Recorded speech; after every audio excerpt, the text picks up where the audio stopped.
Alright y'all, welcome back to the channel and to some more buckshot testing. And I've got a setup and combination out here today that I'm really curious to see what it actually does. We've tested it once a good while back from the 1187, and it was definitely pretty interesting to see the results that it gave us. So I'm definitely looking forward to see what it does today. So for the shell I've got out here today, I brought out one of these. Now yes, I do not have the box for these, but these are a Remington 3-inch 24 pellet load of 1 buck. And 24 pellets in a load of buckshot is quite a bit flying down range. So these definitely have some good potential if we can get a somewhat decent spread out of them, which is definitely going to be the key through today's setup. Now I don't know the velocity on those shells. I want to say it might be 1,050 or 1,100 is the claim, but don't quote me on that. But either way, I'm thinking that's probably about what we're gonna see. But as for the setup, I've brought out the Mossberg 835 Ulti-Mag today, and as for a choke,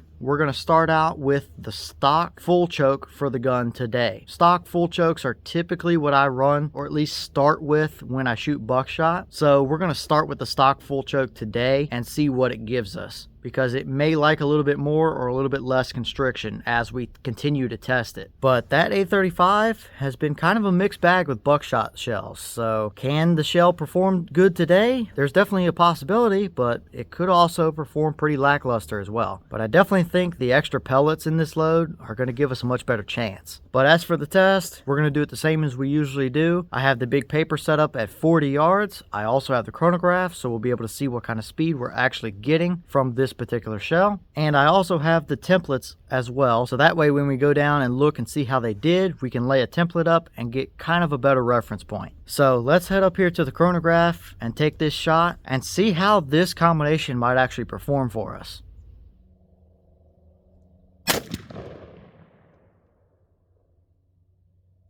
Okay, so that round gave us 989 through the chronograph. Now, just by the way it's felt and sounded, I would guess, 1050, 1100. But who knows, that 989 might be correct. I just doubt it, because I definitely saw the little gas check piece go flying as well. So it very well could have been reading that as a velocity. But either way, how did it actually shoot down range? Let's go take a look and see.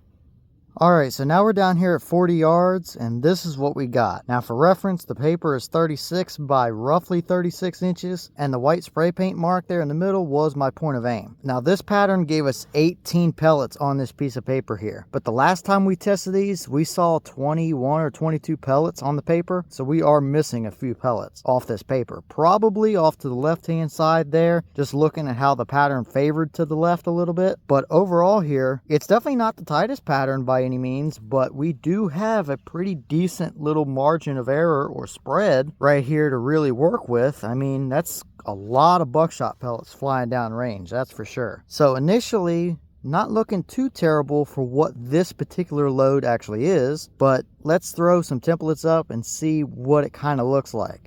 Alright, so here's our 10-inch circle, and as we can see, it gave us 4 pellets within that. 3 to 4 pellets seems to be about the average, so not anything really too special to see, but not anything terrible either. Maybe I would have liked 1 or 2 more closer to my white dot, but then again, our pattern is favored to the left, so it makes a little bit of sense. But not too terrible overall for the 10-inch circle, but how does the 30-inch circle look?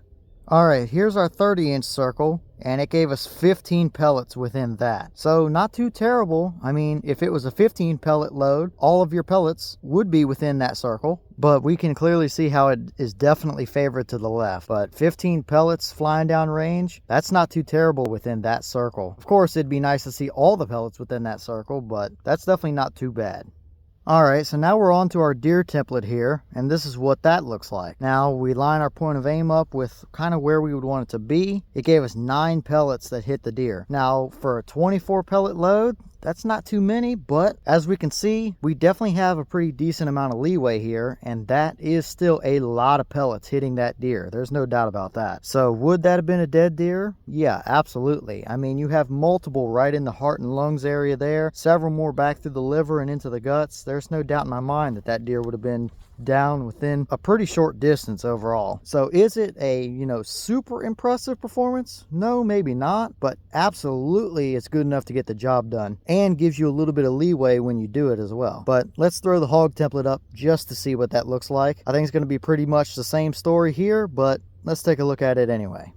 Alright, here's our hog template, and that gave us 11 pellets within our hog here. So if we line it up with our point of aim, as we can see, we have a pretty decent spread all over the side of him here. So absolutely a dead hog, there's no doubt about that. Overall, is the pattern, you know, super tight, super impressive? No, not particularly, but it gives you leeway and it gives you a good spread of pellets flying down range. So absolutely good enough to get the job done. No doubt about that. You would have a dead hog as well.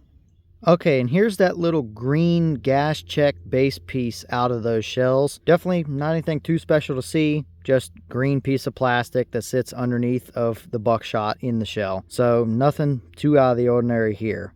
All right, y'all. Well, what did you think about that performance right there? Definitely not too terrible and would absolutely do the job on anything you would need it for out to 40 yards. There's no question about that. Is it, you know, flight control levels of tight pattern? No, it's not, but it's not really loaded to be either. So overall here, I mean, for what I believe to be a 24 pellet load, I mean, that's a lot of buckshot flying down range. So you definitely have good leeway. There's no doubt about that. But as always, leave your thoughts in the comments and let me know. Is that about what you expected to see? Were you expecting a little bit better? Or if you've tried these Remington 3-inch 1-buck shells, how have they performed for you? Or if you have any more information on how they're loaded, then by all means leave that in the comments as well. But I've got a few more tests to film for y'all, so I'm going to get back to it. As always, we do have a channel Instagram as well as a mailbox where you can send things now. So all that information will be in the description if you're interested. But I'm going to get back to it, so I'll see y'all in the next one.